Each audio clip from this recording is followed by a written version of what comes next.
अरे सुन तो बताओ कि ब्याह बताओ। अरे मैं हाँ पहला जबले देखे हो ना, जबले मैं हाँ पहला देखे हो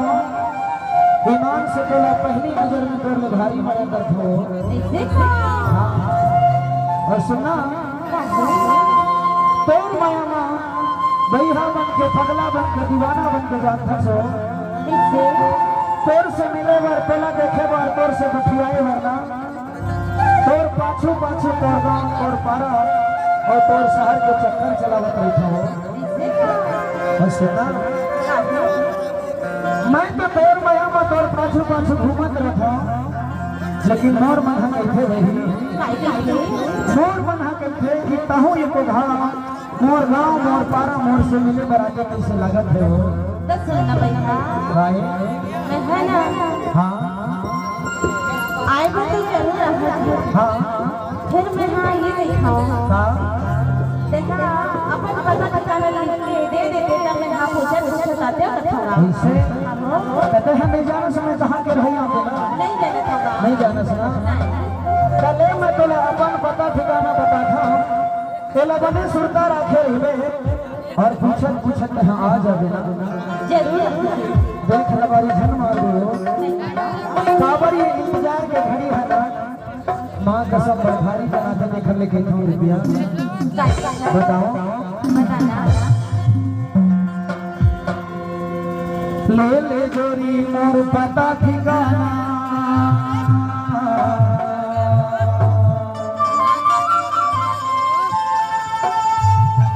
गाँव बली मोर शाहपुर थाना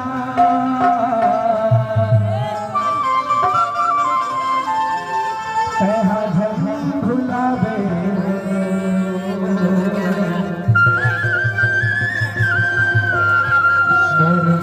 हवे लक्ष्मीदास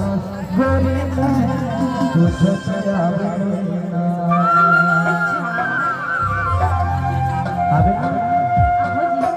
ले ले गोरी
तोर बिना मोला कुछ नहीं सुहावे संझा बिहनिया मंझनिया आठों पहर 24 घंटा मोला तोरे तोर सुरता सता थे तब तो दिखा मोरे नाम हमारी लक्ष्मीदास गोरी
बाजार भरत है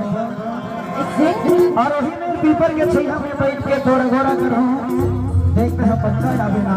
एकदम पक्का है देख लबारी ठन मार दो नहीं मारोगा काबर ये इंतजार के घड़ी है